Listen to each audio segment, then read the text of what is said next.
Politics is a very, very interesting game. And I've always confessed my love for politics. Because there are certain things which happens in politics which you really can't understand why they are happening. Who would have imagined, for example, that Eseli Simiyu and Moses Wetangula would one day break up? Who would have imagined that? Who would have imagined that Wafula Wamunyinyi would leave for Kenya?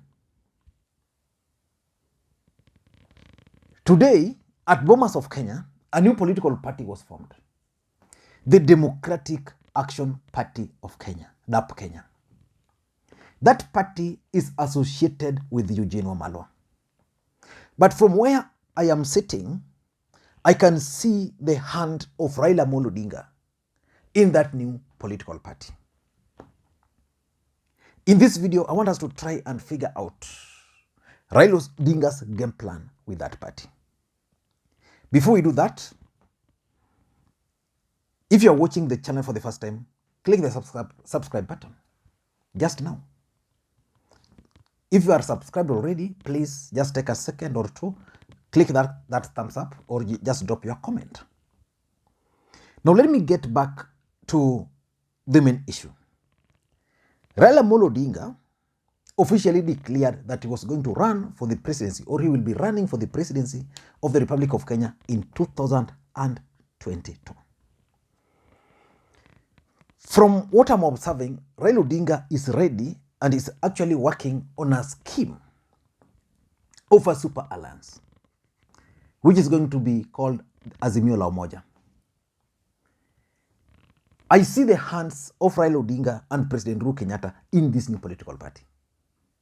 Just like I see the hand of President Uhuru Kenyatta and Raila Odinga in Kiraitu Murungi's political party, Mbas. I see the hand of President Uhuru Kenyatta and Raila Odinga in that party. What is the name? Of Northern Kenya. And I can clearly tell and see the game plan. During today's National Delegates Conference of the newly formed or the newly launched party, I observed 4 things before we get into the details. 4 things. The first thing I observed was the people present at this meeting. Initially, it was speculated that Raila Odinga was going to be the chief guest. And strategically, in my view, Raila Odinga did not attend this meeting for strategic reasons only. But at this meeting, I saw Eugene Wamalwa. At this meeting, I saw Peter Munya. And I'm asking myself, was Peter Munya there because of Eugene Wamalwa, or was he there because of Raila Odinga? Was he there as Uhuru Kenyatta? Or was Peter Munya there as Raila Odinga's running mate? So Peter Munya was there. I saw Peter Odeke Ojamong present, which tells you the side this new political party is going to lean towards. This new political party is going to lean towards the Azimio la Umoja. So that's the first thing. The second thing I noted was the party colors. The party colors actually resembles those of the Azimio la Umoja. Is it by design? Nothing in politics happens out of mere coincidence.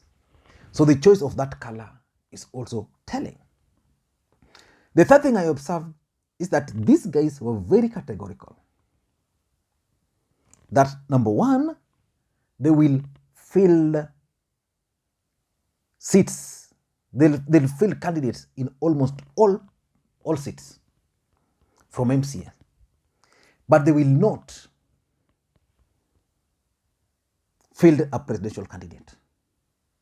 And after the convention, they have actually issued a statement that they'll work with Azimio la Umoja.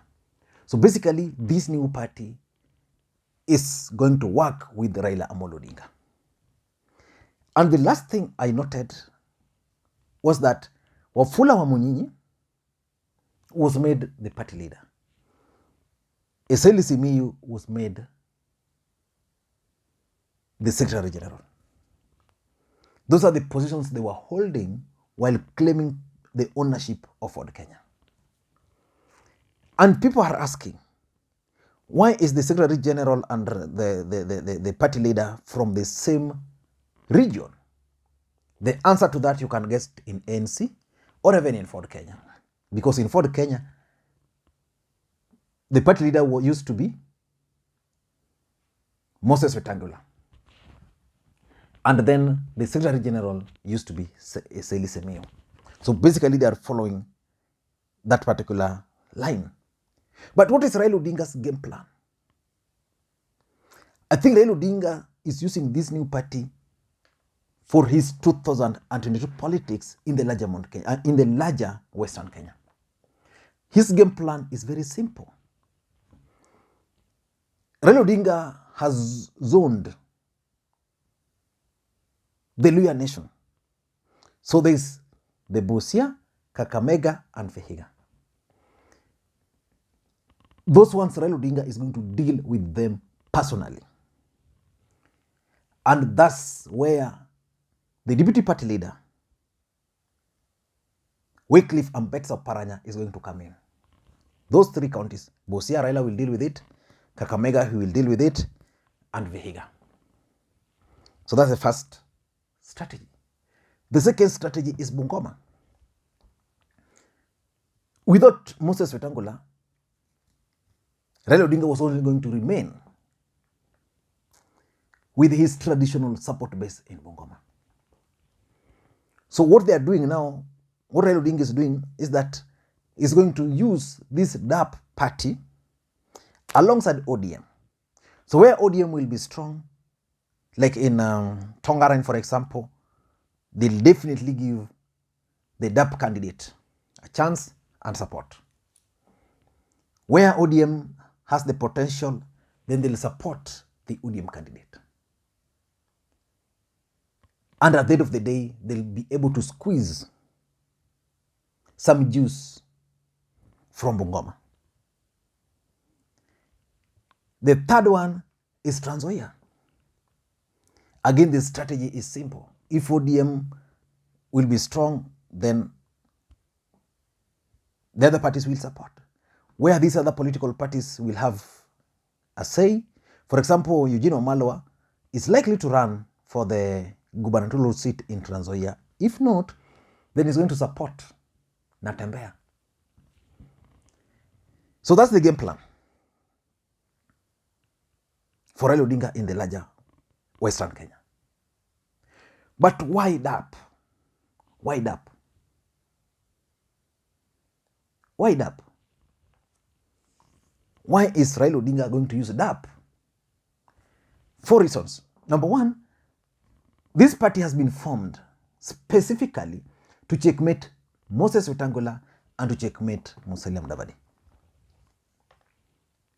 It's that simple.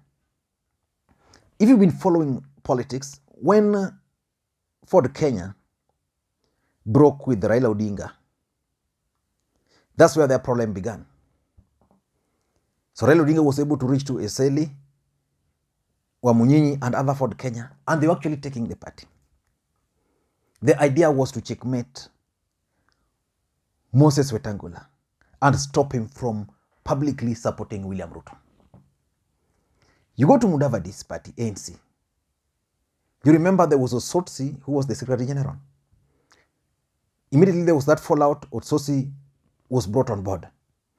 Then the moment they removed Osotsi, so the idea now is that ANC party, in Kakamega, we are going to have 2 strong candidates fighting, and there's going to be a fallout. Malala and Ayub Savula.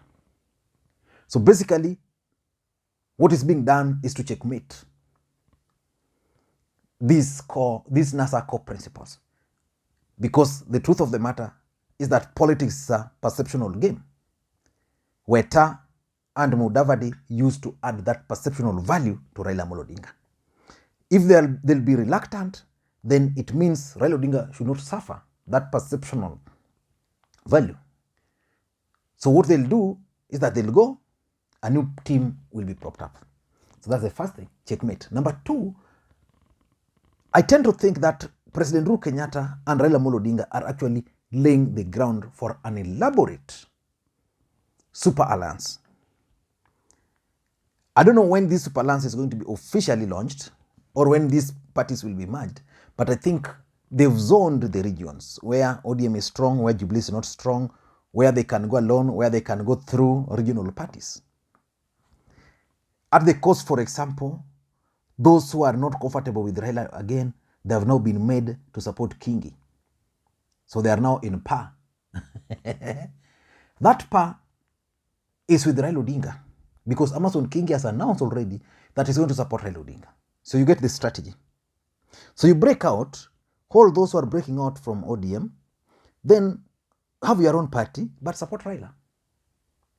The same is going to happen to other regions where Raila Odinga's party is not well received. They're going to create small parties. And these small parties will join a super alliance. So we are going to have DAP coming up with Eugene Wamalwa, Amason Kingi coming on board with his PA. Who else? Kiraitu Murungi with his party. Moses Kuria will also come with his party. And a super alliance will be formed to campaign for Raila Amolo Odinga. Very simple strategy. Number three, in my view, I think these guys are also out to create regional kingpins. Where they cannot go directly, they'll use the regional kingpins. In Bungoma, without Moses Wetangula, and they're not going alone, they'll use Wamunyinyi.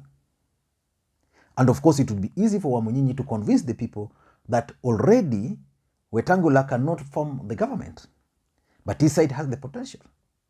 So these guys are actually creating regional parties.